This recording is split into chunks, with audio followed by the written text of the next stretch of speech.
정욕으로 기도하면 응답받지 못한다. 그래서 주님의 뜻대로, 하나님의 뜻대로 기도해야 그 기도에 대해서 다 응답을 받을 수 있다. 예, 이것을 가지고 제가 계속 말씀을 나누고 있습니다.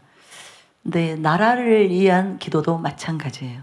그래서 제가 이 시간에는 우리가 지금 나라 때문에 염려되고 걱정되고 그래서 기도하고 있는데 어떤 마음 자세로 기도하는 것이 이 나라를 위한 기도가 응답될 수 있는가. 하나님이 우리가 어떤 마음으로 어떤 자세로 나와서 간절히 기도할 때 하나님께서 그 기도를 기뻐 받으시고 응답하실 수 있는가. 여기에 대해서 좀 도움을 드리고 싶어서 그것을 좀 나누겠습니다. 많은 분들이 걱정도 되시고 또 힘드실 거예요. 마음과 생각이 굉장히 심란하고 복잡한 그런 분들이 계실 것입니다. 가끔씩은 카페에 그런 댓글도 올라옵니다. 이거 정말 나라가 망하는 거 아닙니까? 심히 두렵습니다. 염려됩니다. 그런 그 글들을 올리는 분들 제가 봐요. 그래서 저도 때로는 어떤 소식들 들려올 때 정말 너무너무 황당한 말도 안 되는 그런 소식들이 들려올 때 낙심이 될 때가 있습니다. 아마 여러분들도 그러실 거예요. 그래서 어떤 분들은 이대로 끝나는 거 아닌가? 이제 희망이 없는 거 아닌가? 포기해야 되는 거 아닌가? 그런 마음이 들어오실 수 있습니다. 그런데 그때 저도 그렇게 좀 위축이 되고 힘들어할 때 하나님께서 갑자기 저에게 두 가지를 말씀하셨어요. 일단은 저에게 그 문제, 지금 되어지고 있는 상황, 거기에 붙들리지 말라고 하셨어요. 그리고 저에게 두 가지 사실을 기억하라고 하셨는데, 첫째는 성경에서 말씀하고 계신 그 하나님이 어떤 하나님이신가, 그것을 먼저 생각하라고 하셨습니다.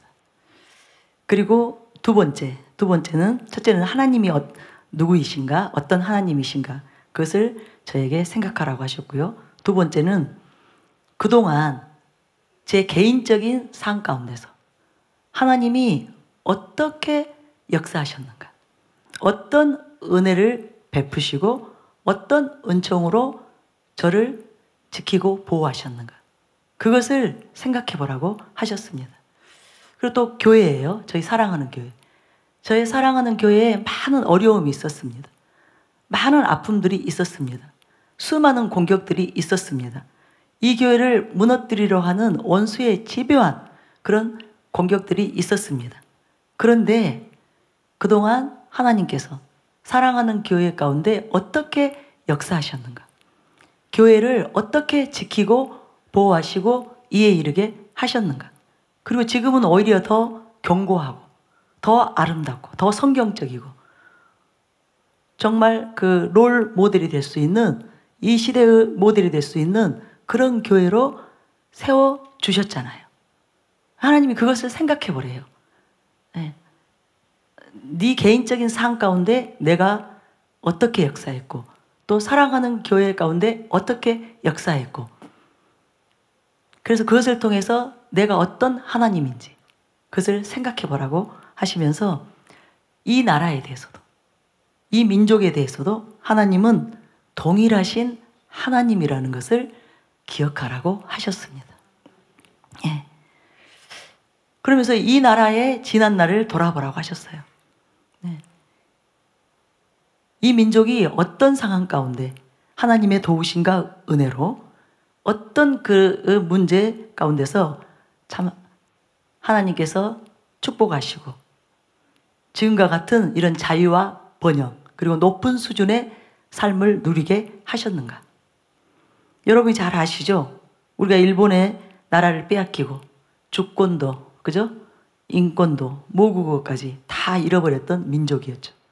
식민지 가운데서 압제당하고 멸시당하고 착취당했습니다. 너무나 가련하고 불쌍했던 민족이었어요. 그럼에도 불구하고 전 세계 누구 하나 관심을 갖고 도와줄 수 없는 그런 상황이었어요. 그리고 6.25 전쟁으로 완전히 초토화되었죠. 나라가 완전히 이제 깨자반이 난 것입니다. 그리고 보세요. 이 나라가 얼마나 작은 나라인지. 눈꽃만큼 하죠. 눈꽃만큼 해서 세계 지도에서 찾을 때 좀 힘든 나라, 찾기가 힘든 나라. 그리고 또 그렇게 일제 식민지하에 있고 또 6.25 전쟁을 겪으면서 얼마나 가난한 나라가 되었는지, 세계에서 가장 가난한 나라 가운데 하나였던 이 나라였잖아요. 그런데 하나님께서 지금까지 어떻게 역사하셨는가, 어떤 은혜를 베푸셨는가. 그렇다면 지금도 여전히 하나님만이 우리의 소망이 되신다는 거예요. 이 민족의 소망이 되신다는 거예요. 그래서 우리가 여전히 하나님을 바라며, 하나님을 구하며, 하나님께 나아가며, 그죠? 바른 태도, 바른 자세로 하나님께 그렇게 나아가면 하나님이 반드시 우리의 기도를 들으시고 저와 여러분을, 이 민족을 도와주신다는 거예요. 함께 하신다는 거예요. 하나님이 어떤 하나님이세요? 자기에게 나아오는 자들, 자기를 의뢰하고 도움을 청하는 자들에게 하나님은 귀를 기울이시는 하나님이십니다. 그 얼굴을 향하시고 귀를 기울이시고 그 기도를 들으시고 응답하시고 역사하시는 하나님이세요. 그래서 이스라엘 민족을 하나님이 그렇게 지키고 보호하셨는데, 이사야 63장 7절에 보면 이사야가 이렇게 말합니다. 내가 여호와께서 우리에게 베푸신 모든 자비와 그의 찬송을 말하며 그의 사랑을 따라 그의 많은 자비를 따라 이스라엘 집에 베푸신 큰 은총을 말하리라. 이렇게 기록된 것처럼 지금 우리가 이 시점에서 하나님이 그동안 우리 민족에게 어떤 자비를 베푸셨는가, 어떤 은총을 베푸셨는가, 그것을 돌아보고 그것을 말하며 그 하나님을 붙잡으라는 거예요. 여전히 그 하나님을 신뢰하고 끝까지 경외하면서 하나님께 나아오라는 것입니다. 절대로 포기하지 말라는 거예요. 두려워하지 말고 염려하지 말고 낙심치 말고, 지금까지 이 민족을 그렇게 수렁에서 건지셨죠. 그죠? 진토 가운데서 건지신 그 하나님이 여전히 살아계시고 그 하나님은 여전히 이 민족을 구원하시기를, 살리시기를 원하시는 하나님이심을 알고 그렇게 하나님께로 나아오라는 것입니다. 그래서 제 생각이 수습이 되었어요. 저도 일시적으로 굉장한 그 두려움이, 불안함이 임했었는데 하나님이 그 말씀을 저에게 들려주시고 제가 정말 저의 개인의 삶을 돌아보고 또 사랑하는 교회의 그 지난날을 돌아보고 또 이 민족의 그 역사를 돌아보면서 제가 마음의 평정, 이 안정된 심령을 다시 얻게 된 것입니다. 그래서 여러분도 빨리 여러분의 마음과 생각을 말씀으로 여러분이 다스리시기 바랍니다. 말씀 안으로, 진리 안으로, 하나님 안으로 들어가시기 바랍니다. 우리가 만약에 지금의 이 상황 가운데서 하나님을 벗어나서 지금의 이 현재 벌어지고 있는 일들, 상황들, 거기에만 계속 몰두하게 되면 큰일 납니다. 우리의 심령이 상해요. 그 베드로후서 2장 7절부터 8절 말씀 보면 이런 말씀이 있습니다. 그 의로운 롯이 소돔성에 있을 때 그 마음이 상했다고 기록되어 있어요. 제가 읽어드릴게요. 무법한 자들의 음란한 행실로 말미암아 고통당하는 의로운 롯을 건지셨으니 이는 이 의인이 그들 중에 거하여 날마다 저 불법한 행실을 보고 들으므로 그의 의로운 심령이 상함이라. 즉, 이 롯이 끊임없이 괴로움을 당했다는 거예요. 그 사람들의 불법한 그 행실들을 보고 날마다 보고 들을 수밖에 없었기 때문에 끊임없이 괴로움을 당한 거예요. 그런데 그 심령 상태로 계속하면 이제 원수가 틈을 탑니다. 마귀가 틈을 타요. 지금 저희도 마찬가지 상황이죠. 너무나 악하고 불의한 수많은 소식들이 달마다 들려오고, 그런 소식, 그런 뉴스를 접할 때마다 지금 저와 여러분의 심령이 심히 고통을 당하고 있는 거예요. 그런데 이것을 이대로 방치하고 그리고 계속 거기에만 몰두하게 되면 큰일 납니다. 이 환경에서부터 우리가 벗어나야 돼요. 우리가 이기는 길은 이 문제, 이 환경, 여기에 붙잡히고 여기에 휘둘리고, 그래서 근심하고 걱정하고 두려워하고, 그렇게 되면 절대로 이 문제가 제대로 해결되지 못합니다. 수습이 되지 못해요. 빨리 이 상황에서 우리가 벗어나서 하나님께로 돌이켜야 돼요. 말씀으로, 진리로 돌이켜야 됩니다. 그래서 우리의 마음과 우리의 생각이 그런 소식들로, 그런 문제들로 가득 채워지는 것이 아니라 말씀으로, 하나님으로 충만하도록 해야 됩니다. 이렇게 어려우면 어려울수록, 문제가 크면 클수록 더 예수님으로 충만해야 돼요. 성령으로 충만해야 돼요. 그래야 믿음도 강력해지고, 우리가 이 혼란 속에서, 이런 혼돈 가운데서 하나님의 뜻을 명확하게 분별하고, 그리고 하나님의 뜻대로 기도해서 이 원수의 계계를 무너뜨리는, 이 원수들을 다 파쇄하고 무너뜨리고 큰 승리를 거두는 그 역사가 일어나는 것입니다. 그래서 제가 여러분에게 나라를 내팽개치라는 말 아니에요. 또 소식도 듣지 말라는 것은 아니에요. 그런 소식을 우리가 접하고 그런 소식들을 대하지만 빨리 듣자마자 말씀으로 돌이키라는 것입니다. 하나님께로 나아가라는 거예요. 진리로 이 상황을, 지금의 이 상황들을 판단하고 분별해서 여러분은 이제 어떻게 이 원수를 이렇게 반격해서 물리칠 것인가, 이길 것인가, 여기에 대한 답을, 대처를 해야 된다는 것입니다. 그래서 여러분의 생각으로 판단하고 정리하고 결론 내리지 마시고, 이제 끝이야, 기도해도 소용없어, 이제 나 기도 안 할래 그러시면 큰일 납니다. 여러분의 생각으로 판단하고 정리하고 결론 내리지 마시고, 말씀과 진리 안에서, 하나님 안에서 지금의 이 모든 상황을 보시기 바랍니다. 즉, 말씀이 말하고 있는 하나님은 어떤 하나님이신가? 성경에서 우리가 발견한 하나님은 어떤 하나님이신가? 그것을 생각해 보면, 오늘 오전에 제가 말씀드린 대로 하나님을 깊이 생각하고 깊이 헤아려 보면 여러분이 거기서 답을 얻게 됩니다. 길을 찾게 됩니다. 소망을 얻게 됩니다.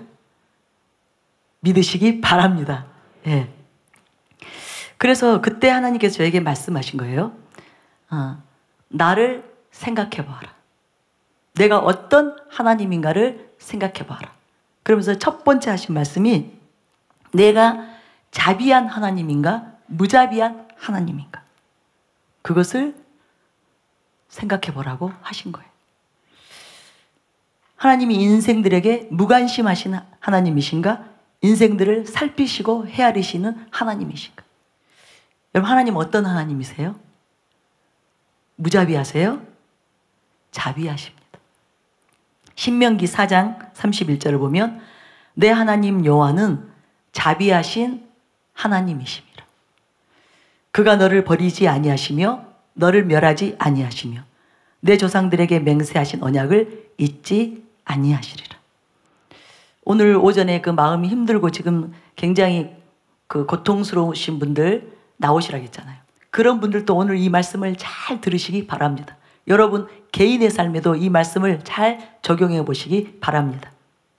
하나님은 자비하신 하나님이세요. 에스겔 18장 23절에 보면 주 여호와의 말씀이니라 내가 어찌 악인이 죽는 것을 조금인들 기뻐하랴. 그가 돌이켜 그 길에서 떠나 사는 것을 어찌 기뻐하지 아니하겠느냐. 악인까지도 하나님께서는 죽는 것을 원치 아니하시고 그가 돌이켜 살기를 원하시는, 그것을 기뻐하시는 하나님이신데, 저와 여러분을 향하여 하나님이 어떤 마음으로 지금 우리를 보고 계실 것인가. 야고보서 5장 11절에도 보라 인내하는 자를 우리가 복되다 하나니 너희가 욥의 인내를 들었고 주께서 주신 결말을 보았거니와 주는 가장 자비하시고 긍휼히 여기시는 이시니라. 아멘이시죠? 예. 욥의 이야기를 여러분 알죠?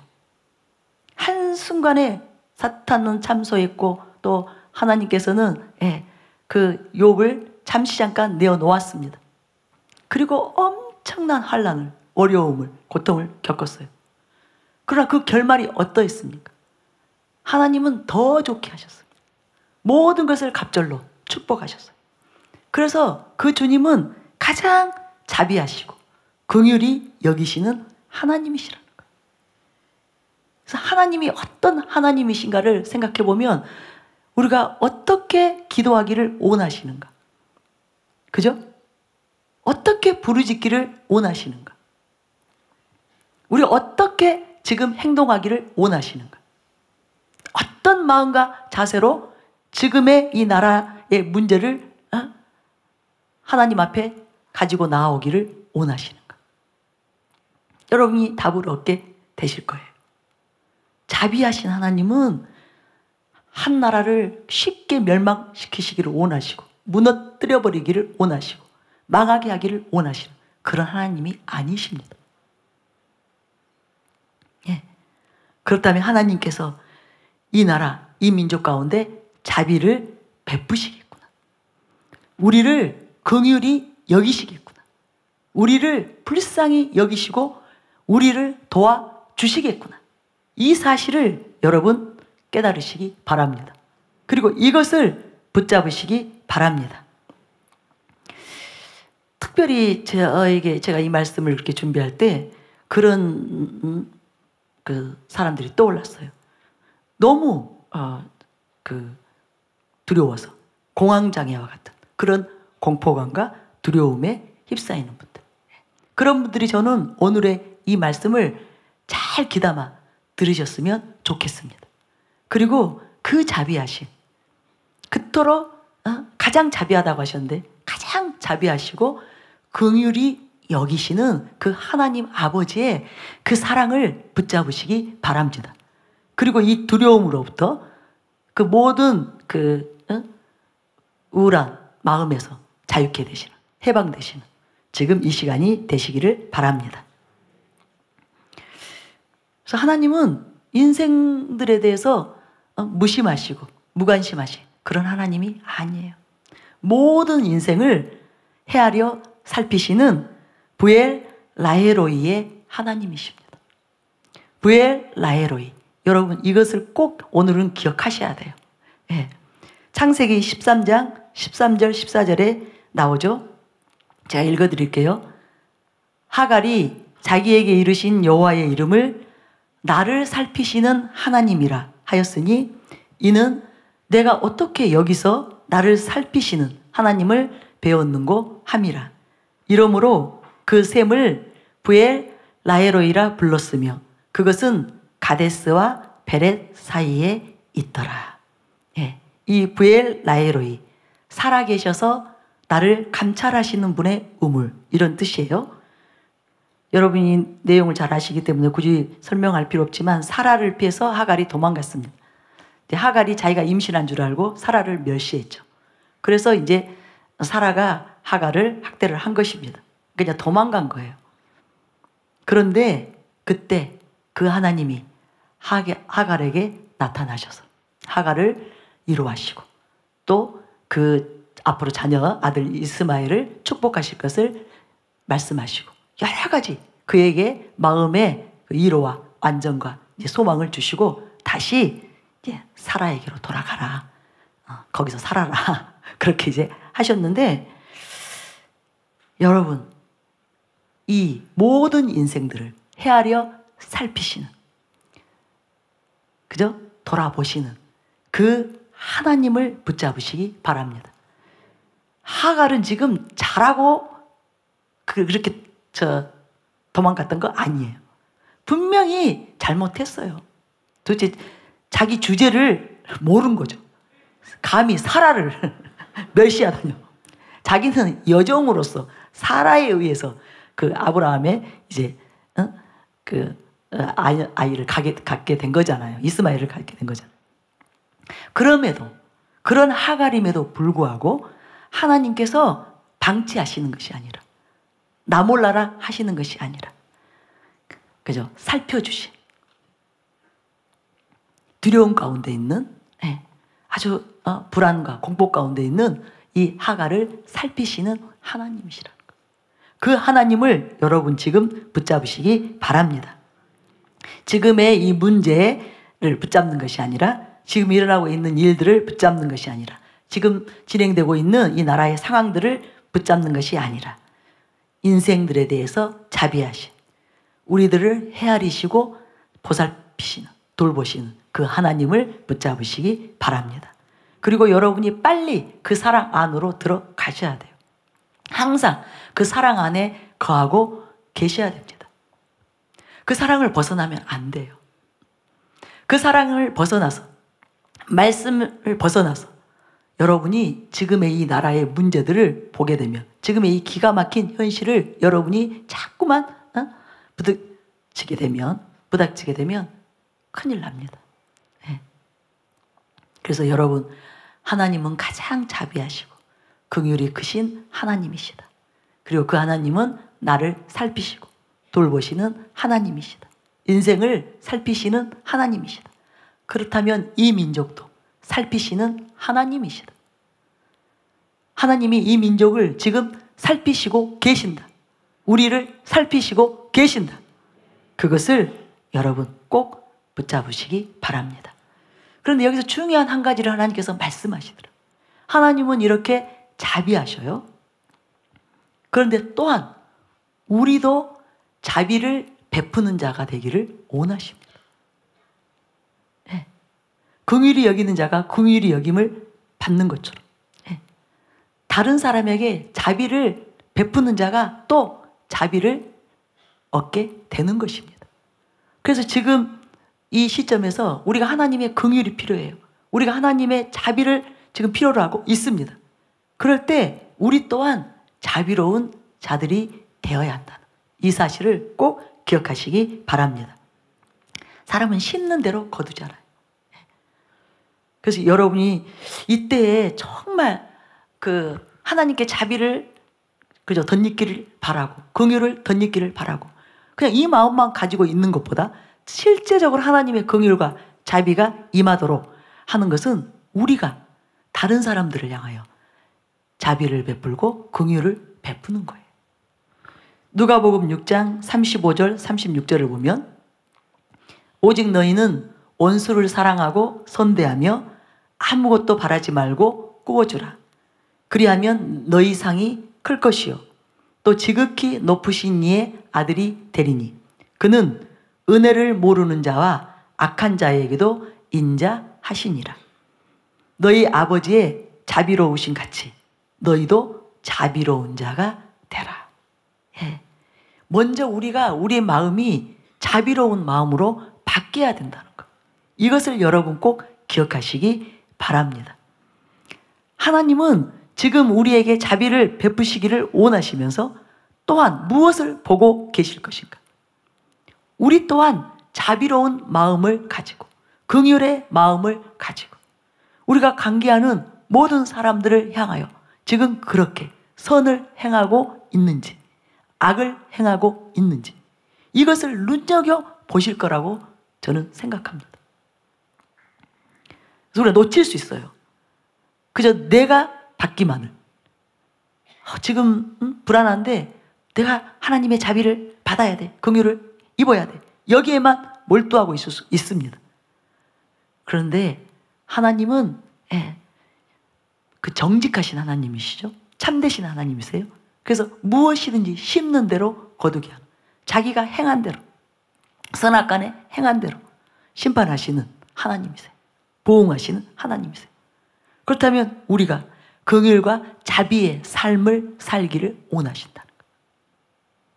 그래서 이번 기회에 저는 저와 여러분이 하나님 아버지의 그 자비로운 마음이, 그 긍휼의 마음이 충만하게 임하기를 원합니다. 그래서 생각하고 주변의 사람들을 대하기를 원합니다. 내가 부모님에 대해서, 배우자에 대해서, 자녀에 대해서, 또 이웃에 대해서 지금 자비로운 마음을 가지고 있는지, 긍휼의 마음을 가지고 있는지, 아니면 아주 무자비한, 무관심한 그런 지금 마음을 가지고 있는지, 이것을 되짚어 봐야 되는, 어느 때보다도. 그래서 우리에게 자비가 필요하기 때문에 어느 때보다도 우리 수많은 사람들에게 자비를 베푸는 그런 삶을 살아야 되는구나. 그런 생각이 저에게 들어왔어요. 여러분 꼭 그것을 기억하시기 바랍니다. 너희 아버지의 자비로우신 같이 너희도 자비로운 자가 되라. 이것이 주님의 명령입니다. 사무엘하 22장 26절에 보면 자비한 자에게는 주의 자비하심을 나타내시며 완전한 자에게는 주의 안전하심을 보이시며. 여러분, 우리가 하나님의 자비를 덧입기를 원한다면 우리도 자비로운 마음을 갖는 저와 여러분이 되시기를 바랍니다. 두 번째, 하나님이 선하신 하나님이신가 악하신 하나님이신가, 여기에 대해서 저에게 생각해 보라고 하셨어요. 물론 선하신 하나님이시죠. 하나님이 왜 자비하신가? 바로 선하신 하나님이시기 때문에 자비하셔요. 시편 100장 5절에 보면 여호와는 선하시니 그의 인자하심이 영원하고 그의 성실하심이 대대에 이르리로다. 대개 자비, 인자, 긍휼 이 세 가지는 같이 이렇게 함께 말할 수 있는데요. 하나님이 선하시기 때문에 인자하신 거예요. 하나님이 선하시기 때문에 긍휼이 풍성하신 거예요. 그리고 자비를 베푸시는 하나님이세요. 그래서 여러분, 이것을 여러분이 기억하면서 제가 여러분한테 한번 질문을 드려볼게요. 여러분, 문제가 있고 어려움이 있을 때 누구에게 도움을 청하시나요? 아주 고약한 사람, 아주 악한 사람, 그런 사람을 찾아가나요? 아주 선하고 착한 사람을 찾아가나요? 선한 사람을 찾아가죠. 그렇죠? 착한 사람을 찾아가죠. 그 못된 사람, 아주 고약한 사람, 그런 사람은 여러분이 아예 배제시켜버리죠. 찾아가면 뭐합니까? 그 사람한테 털어놓으면 뭐합니까? 손을 내밀면 뭐합니까? 절대로 안 도와줄 텐데, 끔찍도 하지 않을 텐데. 그런데 우리가 어려움이 있을 때 누가 과연 나를 도와줄 것인가? 내가 가서 도와달라고 하면, 살려달라고 하면, 구해달라고 하면 누가 나를 진짜 구해주고 살려주고 도와줄 것인가? 그건 당연히 선한 사람이죠. 착하고 선한 사람, 그런 사람을 찾아가야 실제적으로 도움을 얻는 것처럼 우리가 이때일수록 선하신 하나님께 나아가야 복을 얻게 되는 것입니다. 시편 34장 8절에 너희는 여호와의 선하심을 맛보아 알지어다. 그에게 피하는 자는 복이 있도다. 여러분, 이렇게 어려움이 있을 때 하나님께 나아가서 하나님의 도움을 힘입어 보세요. 하나님을 경험해 보세요. 그것이 바로 하나님의 선하심을 맛보는 거예요. 맛보아 알게 되는 거예요. 그런데 그에게 피하는 자는 복이 있도다. 즉, 그는 구원을 얻는다는 거예요. 그는 문제 해결을 받는다는 거예요. 그는 살리심을 받는다는 거예요. 왜? 하나님은 선하시기 때문에. 반드시 그렇게 도와주세요. 살려주세요. 자기에게 나아오는, 자기에게 피하는 그 사람들은 반드시 구원하시고 살리시기 때문에. 힘과 능력이 되어주시고 도움이 되어 주시고 피난처가 되어 주시기 때문에 하나님의 그 선하심을 맛보아 알게 되는 것입니다. 그래서 저는 이런 기회들이 있는 거, 이것이 꼭 우리에게 해가 되는 것은 아니에요. 위기 가운데 들어가는 것, 그것이 꼭 우리에게 손해만 되는 것은 아닙니다. 그때 우리가 만약에 바르게만 반응한다면, 성경대로 진리대로만 반응한다면, 그래서 하나님만을 의지하고 간절히 하나님께 나아가서 하나님의 도움을 잊게 되면, 그 선하심을 맛보게 되면 당연히 문제 해결 받을 뿐만 아니라 하나님을 알게 되는, 하나님을 깊이 알게 되는, 하나님을 얻게 되는, 그리고 하나님을 사모하게 되고 하나님을 앙망하게 되기 때문에 하나님의 영광으로 덧입혀지는 그 놀라운 은혜의 기회이기도 합니다.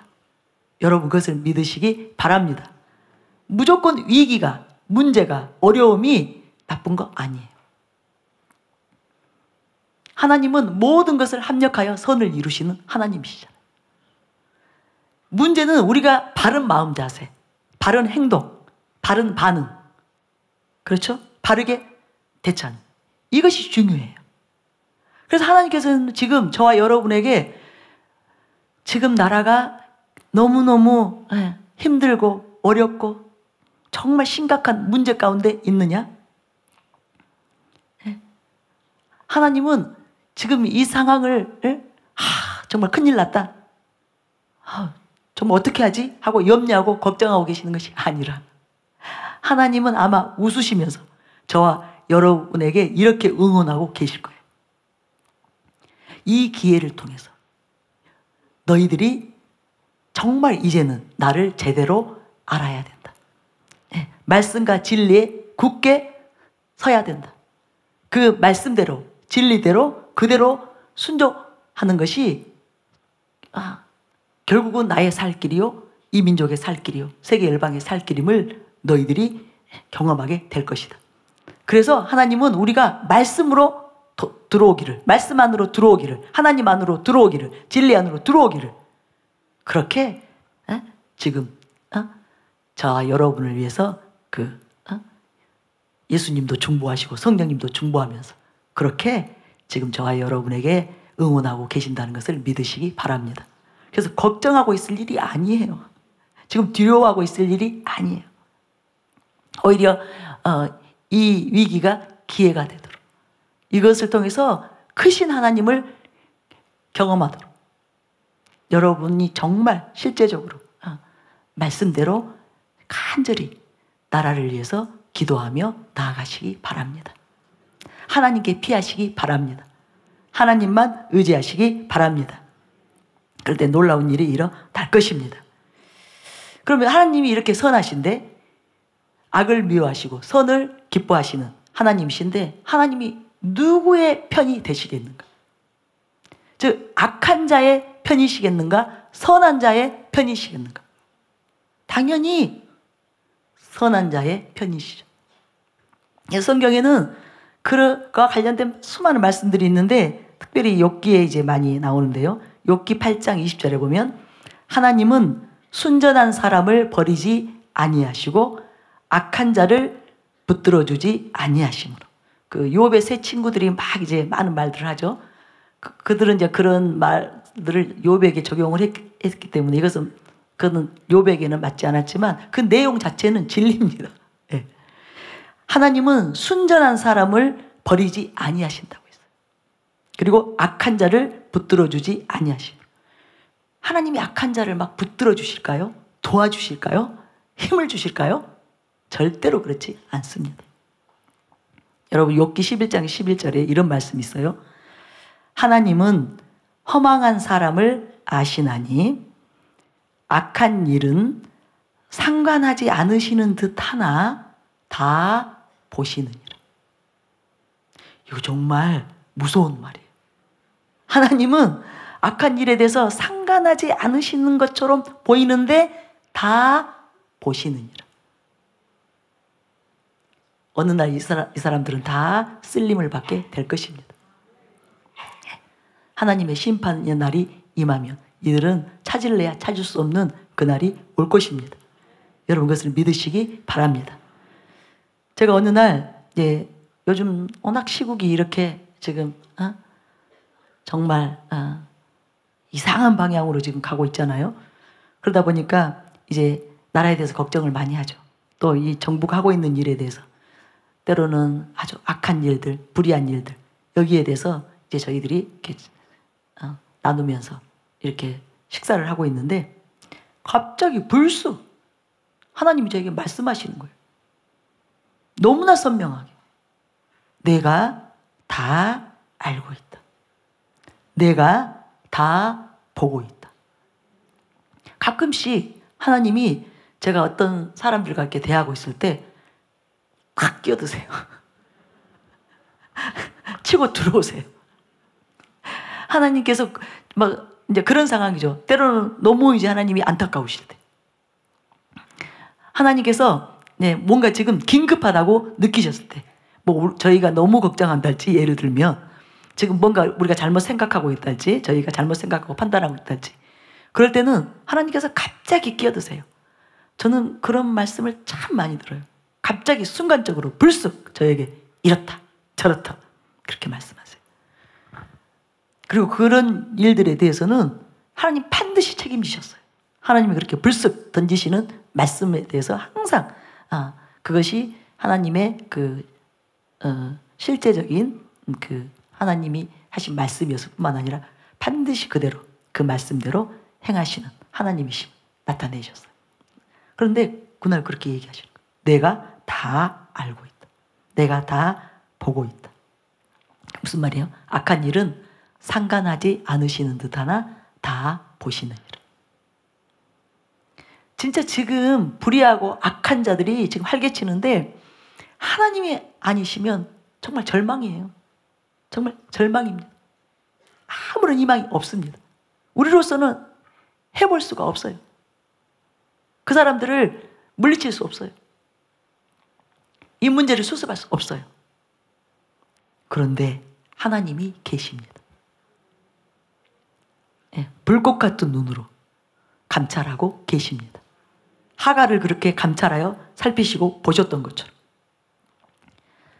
악한 자들이 하는 모든 악행에 대해서 하나님이 다 알고 계시고 보고 계십니다. 여러분 이 하나님을 여러분이 붙잡으시고 절대로 낙심하지 마세요. 포기하지 마세요. 그리고 끝까지 말씀대로 진리대로 간구하시기 바랍니다. 기도하며 나아가시기 바랍니다. 믿음으로 부르짖는 저와 여러분이 되시기를 바랍니다. 그래서 욥기 20장 5절에도 보면 악인이 이긴다는 자랑도 잠시요 경건하지 못한 자의 즐거움도 잠깐이라. 지금 악인이 이기는 것 같아요.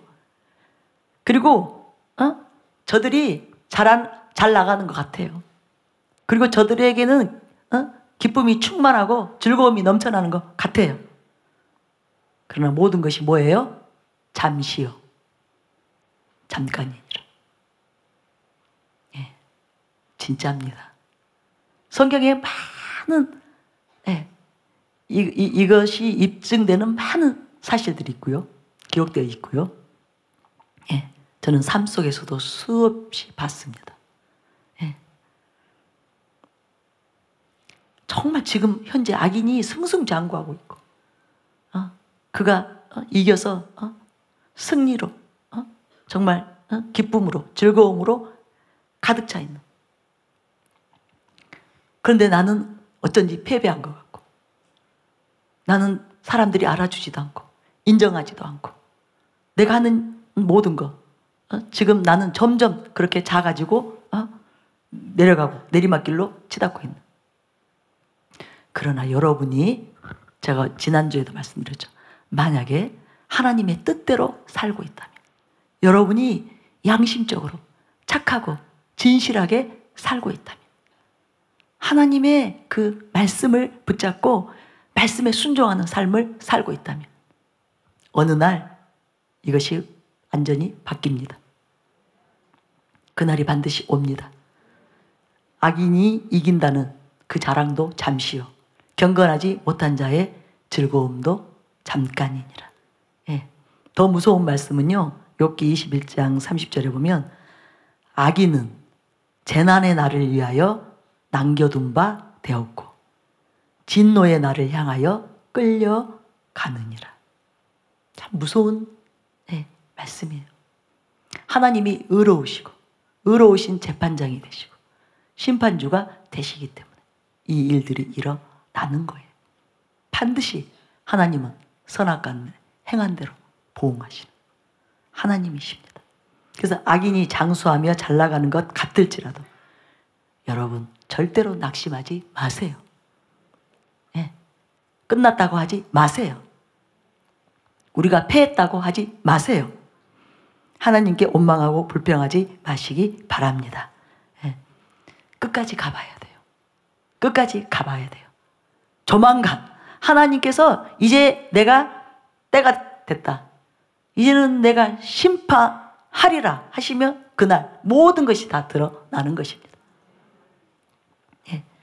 시편 1장 5절부터 6절을 보면 그러므로 악인들은 심판을 견디지 못하며 죄인들이 의인들의 모임에 들지 못하리로다.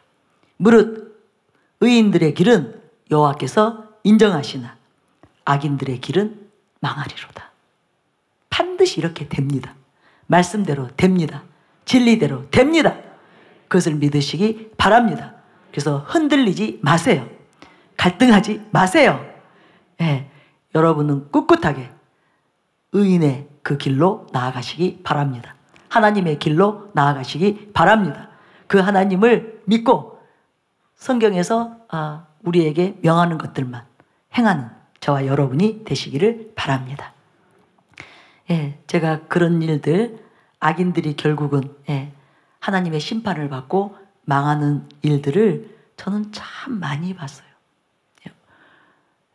물론 하나님은 오래 기다리시더라고요. 악인들이 잘못했을 때 그냥 즉각 심판하시는 것이 아니에요. 아까 말씀드린 대로 자비하신 하나님. 하나님은 자비하시고 선하시기 때문에 할 수만 있으면 그 악인들도, 그 불의한 자들이 돌이켜 회개하기를, 그 악에서 돌이켜서 회개하고 하나님께 나아오기를 원하시기 때문에 기회를 주시더라고요. 오래 주셔요. 사람마다 다 차이는 있지만 그러나 반드시 그들이 돌이키지 않으면 하나님께서 악인들을 멸하시더라고요. 그들을 심판하시더라고요. 여러분, 저는 보았어요. 하나님 앞에 하나님을 두려워하지 않고 하나님을 경외하지 않고 하나님을 속이면서 악하고 불의한 방법으로 재물을 얻고 잘 나가는 사람, 그 사람들을 하나님이 안 보시는 것 같죠. 잘 될 때는 엄청 잘 됐어요. 승승장구했어요. 주변의 사람들이 다 깜짝 놀랄 정도로 계속 사업들이 확장되고 재물이 모이고 명성이 아주 커지고 그랬어요. 어느 한순간에 다 날아가는 것을 보았습니다. 여러분, 하나님은 반드시 선악간에 심판하시는 하나님이심을 믿으시기 바랍니다. 그래서 첫째는 이걸 가지고 우리에게 적용시켜야 돼요. 우리가 바르게 살아야 됩니다. 우리가 참되게 살아야 돼요. 말씀대로 살아야 돼요. 하나님의 뜻대로 살아야 돼요. 그래서 본을 보여야 됩니다. 이 나라 교계 가운데, 교회들 가운데 크리스찬들에게 저와 여러분이 본이 되어야 돼요. 그리고 그렇게 우리가 하나님 앞에 합당하게 살면서 간절히 이 나라를 위해서, 이 민족을 위해서 중보할 때 하나님이 의인들의 기도를 들으시는 것을 믿으시기 바랍니다. 우리의 기도에 귀를 기울이시고 응답하시고 하나님께서 역사하신다는 것을 꼭 믿으시기 바랍니다. 그래서 여러분, 선한 삶을 사시기 바랍니다. 선하게 사시기 바랍니다. 악을 버리시기 바랍니다. 악은 모양이라도 버리시기 바랍니다. 우리가 선한 삶을 살아야 하나님이 우리 편이 되시는 거예요. 선한 자의 편이 되시는 거예요. 우리는 악을 행하면서 하나님께 내 편 되어주세요. 나 도와주세요. 나 잘되게 해주세요. 내 길을 열어주세요. 소용없습니다. 예. 그 일에는 관심 없습니다. 하나님이 그런 사람의 기도에는 관심 없습니다. 여러분이 정말 제대로 하나님과 함께 동역하기를 원하신다면, 이 나라를 살리기를 원하신다면, 열방을 살리기를 원하신다면 우리가 선한 삶을 살아야 됩니다. 선한 자로서 선을 행하는, 하나님이 기뻐하시는 그 삶을 살게 되시기를 바랍니다. 그렇게 결단하시기 바랍니다. 그럴 때 놀라운 하나님의 역사하심이 있을 것입니다. 예, 하나님께서 저희들의 기도를 들으실 것입니다. 예. 세 번째는 무슨 말씀하셨냐면, 하나님은 문제가 있을 때 염려하고 걱정하기를 원하시는 하나님이신가? 아니면 두려워하지 않고 놀라지 않고 믿음으로 담대하게 자신에게 나아오기를 원하시는 하나님이신가? 그걸 생각해 보라는 거예요. 우리가 지금 염려하고 걱정하고 두려워하기를 원하시는 하나님이 아니십니다. 두려워하지 않기를, 놀라지 않기를, 그리고 믿음으로 담대하게 하나님께 나아오기를 원하시는 하나님이세요. 하나님께서 창세기 15장 1절에 아브라함에게 이렇게 말하죠. 이후에 여호와의 말씀이 환상 중에 아브라함에게 임하여 이르시되, 아브라함아 두려워하지 말라.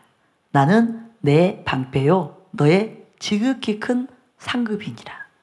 하나님 우리가 두려워하는 거 원치 않으십니다. 또 창세기 21장 17절에 보면 하갈의 이야기가 또 나오는데요. 하나님이 그 어린 아이의 소리를 들으셨으므로 하나님의 사자가 하늘에서부터 하갈을 불러 이르시되, 하갈아 무슨 일이냐? 두려워하지 말라. 하나님이 저기 있는 아이의 소리를 들으셨나니. 하나님이 얼마나 자비하신가. 이 하갈이 두려움 가운데 있을 때마다 항상 오셔서 나타나셔서 살펴주시고 말씀하시는데 두려워하지 말라는 거예요. 제가 아까 말씀드린 대로 지금의 이 나라의 상황 가운데 만약에 하나님이 안 계신다면 우리가 당연히 두렵고 또 무서울 것입니다. 그런데 하나님이 계세요. 제가 아까 말씀드린 대로 선하고 자비하신 하나님이 계십니다. 그래서 두려운 마음을 물리치셔야 돼요. 두렵고 걱정되고 막 불안한 그 마음을 여러분이 반드시 떨쳐내시기 바랍니다. 그것은 하나님의 뜻이 아닙니다. 망하면 어떡해? 나라가 공산화되면 어떡해? 우리의 살 길이 이제 힘들어지면 어떡해? 신앙생활 못하게 되면 어떡해? 그런 두려움에 사로잡혀 있는 것이 아니라 우리가 여기에서 벗어나서 담대함으로 하나님께 나아오기를 원하십니다. 평강 가운데 아버지께 나아오기를 원하십니다. 그것을 믿으시기 바랍니다. 여호수아 1장 9절에 보면 여호수아에게 말씀하시죠. 내가 내게 명령한 것이 아니냐? 강하고 담대하라. 두려워하지 말며 놀라지 말라. 네가 어디로 가든지 내 하나님 여호와가 너와 함께 하느니라. 아멘. 예. 또 이사야 41장 8절부터 13절에 그러나 나의 종 너 이스라엘아, 내가 택한 야곱아, 나의 벗 아브라함의 자손아. 여기다 여러분 이름을 대시기 바랍니다. 여러분의 이름으로 대입하세요. 내가 땅 끝에서부터 너를 붙들며 땅 모퉁이에서부터 너를 부르고 내게 이르기를 너는 나의 종이라. 내가 너를 택하고 싫어하여 버리지 아니하였다 하였노라. 두려워하지 말라. 내가 너와 함께함이라. 놀라지 말라. 나는 내 하나님이 됨이라. 내가 너를 굳세게 하리라. 참으로 너를 도와주리라. 참으로 나의 의로운 오른손으로 너를 붙들리라. 지금 저와 여러분에게 주시는 말씀입니다. 보라, 내게 노하던 자들이 수치와 욕을 당할 것이요 너와 다투는 자들이 아무것도 아닌 것 같이 될 것이며 멸망할 것이라. 내가 찾아도 너와 싸우던 자들을 만나지 못할 것이요 너를 치는 자들은 아무것도 아닌 것 같고 허무한 것 같이 되리니 이는 나 여호와 너의 하나님이 내 오른손을 붙들고 내게 이르기를 두려워하지 말라. 내가 너를 도우리라 할 것임이니라. 여러분 지금 이때는 이 말씀을 붙잡으셔야 됩니다. 두려워할 것이 아니라 염려할 것이 아니라 하나님께 나아오기를 원하시는 믿음으로 하나님을 의지하기를 원하시는 그 하나님께 나아갈 때이에요. 오히려 더욱 하나님을 의지할 때이지 두려워하고 있을 때가 아닙니다. 염려하고 근심하고 있을 때가 아닙니다. 하나님을 생각함으로 하나님을 의지하심으로 여러분 두려움에서 자유케 되시기 바랍니다. 염려로부터 자유케 되시기 바랍니다. 여러분 개인의 문제도 마찬가지입니다. 우리가 잘못 살았을 수 있어요. 우리가 또 범죄 가운데서 또 그동안 악을 행했을 수도 있습니다. 그래서 지금 현재 아주 어려운 상황, 어려운 문제 가운데 둘러싸여 있을 수 있어요. 그러나 하나님은 그것을 계속 보시고 그것을 계속 기억하시고 그래서 즉시 심판하시고 즉시 멸하시고 그런 하나님이 아니십니다. 여러분이 빨리 잘못된 것들이 있다면 거기서 돌이키시기를, 잘못된 길로 갔다면, 어긋난 길로 갔다면 바른 길로 나아오기를, 하나님께로 나아오기를 회개하고 돌이켜서 이제는 하나님의 말씀대로 살기를, 바르게 살기를, 선하게 살기를, 의롭게 살기를 원하시는 하나님이세요. 그래서 이 순간 회개하고 돌이키고 여러분이 은혜를 구하시면 됩니다. 주님께 은혜를 구하시면 됩니다. 성령님께 은혜를 구하시면 됩니다. 오전 말씀대로 이제 말씀과 기도로 하나님께 나아가시면 됩니다. 오늘부터 시작하면 되는 거예요. 모든 문제가 다 해결되는 것입니다. 하나님이 자비하시기 때문에, 그 하나님이 전능하신 능력의 하나님이시기 때문에, 하나님으로 능히 하실 수 있기 때문에 반드시 우리가 하나님만을 의지한다면, 하나님을 기쁘시게 한다면, 하나님을 경외하는 그 삶을 우리가 산다면 하나님께서 도와주십니다. 붙들어 주십니다. 능력을 행해 주십니다. 문제를 해결해 주십니다. 구원해 주십니다. 그것을 믿으시기 바랍니다. 나라의 문제도 마찬가지입니다. 결국은 저와 여러분에게 달려 있습니다. 저와 여러분이 이제 두려움이나 염려에 휩싸이는 것이 아니라 불신으로 인해서 믿음을 파손시키는 것이 아니라 믿음으로 하나님께 끝까지 나아가면, 오늘 제가 말씀드린 대로 자비하신 하나님께서, 긍휼이 크신 하나님께서, 선하신 하나님께서, 또 우리가 믿음으로 나아오기를 원하시는 하나님께서 반드시 우리를 도우실 것입니다. 이 나라 가운데 임하실 것입니다. 역사하실 것입니다. 고쳐주실 것입니다. 나라의 모든 문제들에 하나님이 개입하심으로 인해서 악인들이 쫓겨가는 것을 보게 될 것입니다. 악인들이 심판받는 것을 보게 될 것입니다. 우리는 이 나라가 하나님의 나라가 되기를 원합니다. 아버지의 거룩한 나라가 되기를 원합니다.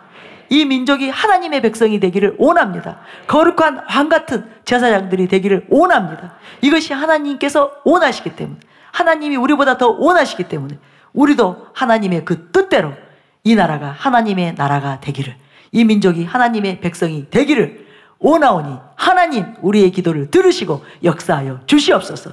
임하여 주시옵소서. 하나님께서 놀라운 지혜와 하나님의 모략으로 임하여 주시옵소서. 이 문제를 해결하여 주시옵소서. 북한 동포들을 자유케 하여 주시옵소서. 김정은 정권을 무너뜨려 주시옵소서. 하나님이 속히 이 나라의 복음 통일을 주시옵소서. 평화 통일을 주시옵소서. 하나님이 이 민족의 그 창세전에 한 계획이 있죠. 이 나라를 선교 대국으로, 강국으로 쓰시기를 원하십니다. 열방을 구원할 그 통로로 쓰시기를 원하십니다. 그래서 오늘날까지 그렇게 놀라운 역사를 하신 것입니다. 이 민족을 능력의 손으로 붙들고 계셨습니다. 이제도 우리가 하나님의 뜻대로 구하면 하나님이 그렇게 하실 것입니다. 이 민족을 붙들어 주실 것입니다. 역사하실 것입니다. 해결될 것입니다. 그것을 믿으시기 바랍니다.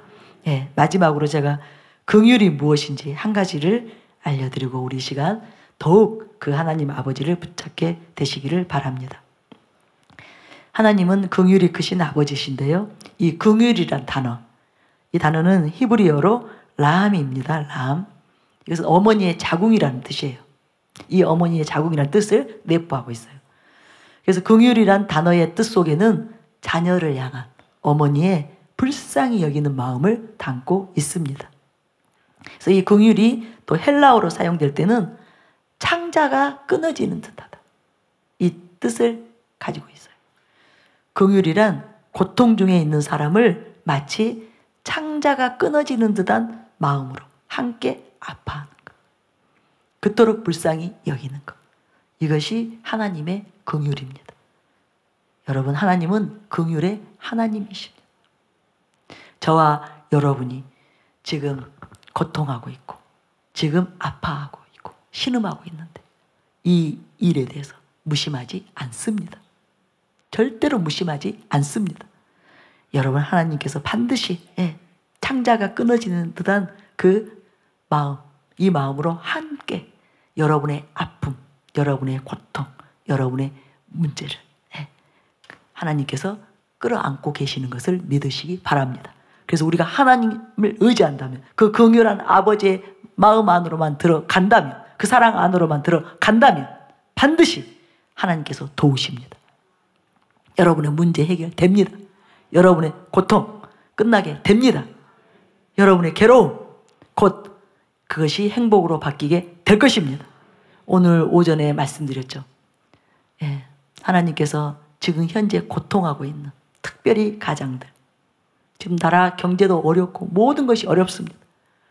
그래서 무거운 책임을 지고 가정을 책임지고 자녀들을 책임지고, 그러나 뜻하는 대로 원하는 대로 문제들이 풀리지 않아서 그래서 고통하고 있는 그분들을 하나님께서 창자가 끊어지는 듯한 그 고통으로 그분들을 만지시기를 원하시고 위로해 주시기를 원하시고 그분들에게 힘을 주시고 능력을 주시고 지혜를 주셔서 그분들을 일으켜 세워주시기를 원하시는 그 긍휼의 마음, 그 마음이 오늘 이 토요일에는 임해 있습니다. 이곳에 임해 있습니다. 우리들에게 임해 있습니다. 그 긍휼을 붙잡으시기 바랍니다. 아버지의 이 사랑을 붙잡으시기 바랍니다. 그래서 이 시간 여러분이 개인의 문제든 여러 가지 또 다른 어떤 가정의 문제든 또 그런 특별한 문제가 없는 분들 나라를 위해서 이 시간 같이 기도하며 나아가겠습니다.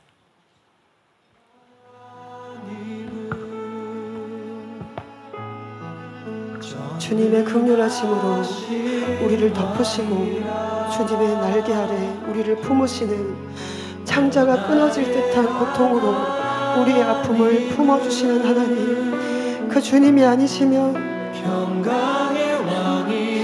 하나님 우리가 어디로 가겠습니까?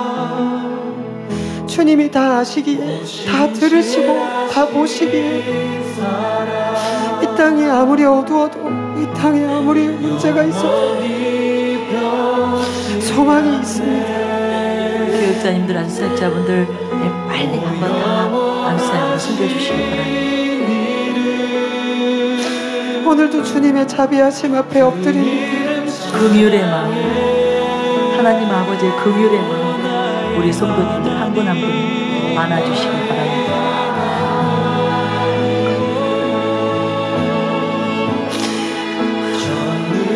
어찌 어미가 그 젖먹이를 잊겠는데 혹여 잊을지 나는 너희를 잊을 수 없고 나는 너희를 잊지 않으리. 나의 사랑을 끊을 수 없으리라.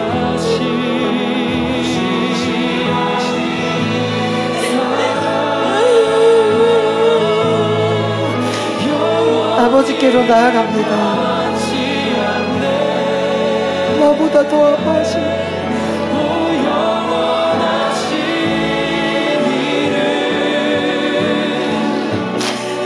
아버지께로 나아갑니다.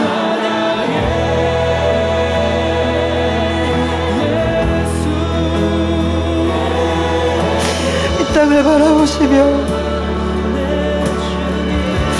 통곡의 방에서 나오실 수 없는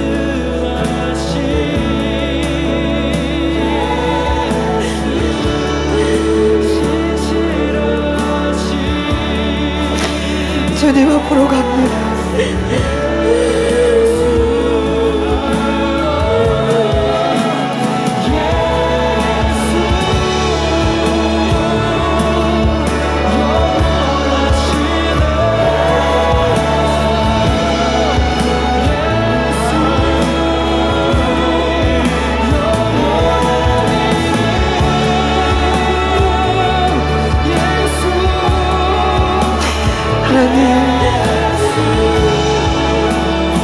주의 자녀들을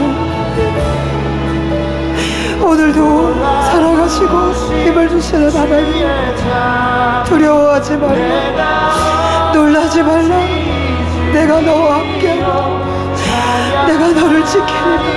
내가 너를 돌보리라. 나는 너의 하나님이 되리라. 불이 너희를 사르지 못하고 물이 너희를 덮지 못할 것이다. 내가 너를 지킬 것이다. 내가 너희를 돌볼 것이다. 내가 너의 아버지이므로 내가 너희를 품으리라. 주님의 자비하심이 이곳에 강같이 흐르고 있습니다. 주의 자비의 강이 이곳에 강같이 흐르고 있습니다. 주의 긍휼의 눈물이 이곳에 강같이 흐르고 있습니다. 그 속에 우리를 씻으시고 회복시키십니다. 우리의 상처를 싸매주십니다. 주의 눈물이 이곳에 흐르고 있습니다. 주의 긍휼의 강이 이곳에 흐르고 있습니다. 주님의 자비의 강이 이곳에 흐르고 있습니다. 우리를 덮고 싸매십니다. 나에게로 나오라. 너희의 상처를 나에게 보이라. 내가 싸매리라. 내가 덮으리라. 나의 보혈로 너희를 회복시키리라. 주님의 긍휼하심이, 주님의 자비하심이, 그 선하심이 이곳에 흐르고 있습니다. 아바 아버지, 나를 살리소서. 아바 아버지, 나를 고치소서. 아바 아버지, 나를 새롭게 하소서. 주님 앞에 나아가십시오. 주님의 자비하심에, 그 긍휼하심에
주시옵소서.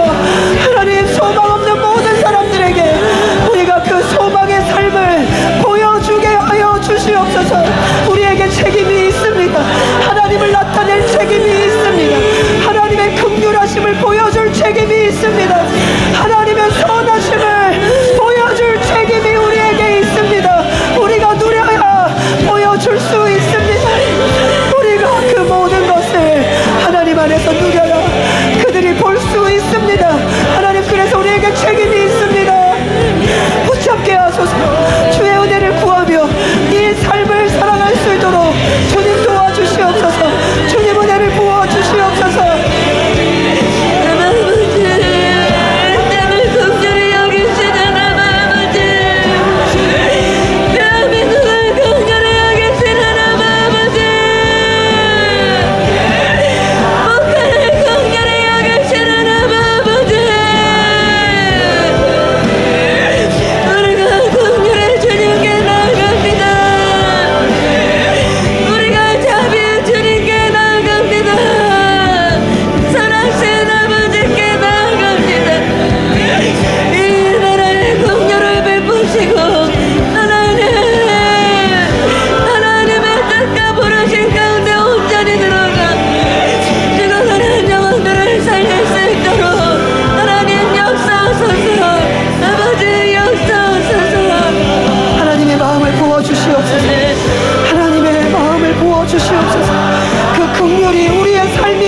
주시옵소서.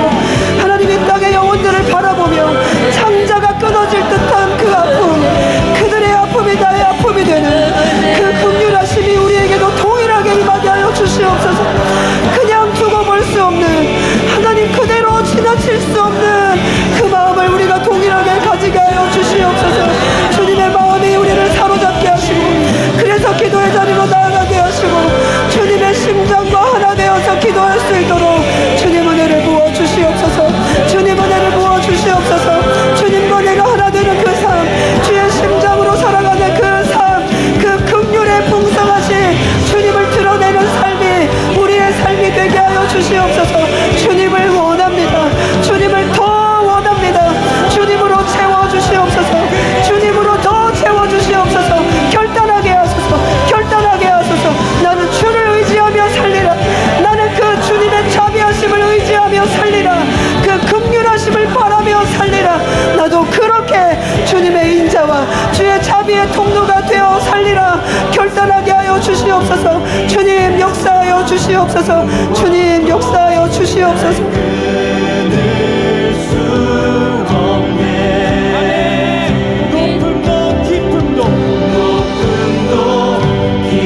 주님께 찬양하며 나아가기 원합니다. 주님이 우리에게 주시는 말씀을 붙잡습니다. 아무것도 두려워 말라. 주 나의 하나님이 지켜주시네.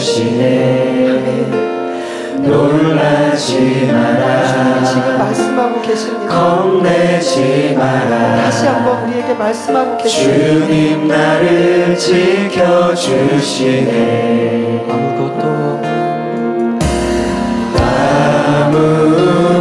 아무것도 두려워 말라. 주 나의 하나님이 지켜주시네. 놀라지 마라. 주님이 주시는 음성으로 들으십시오. 겁내지 마라. 주님 나를 지켜주시네.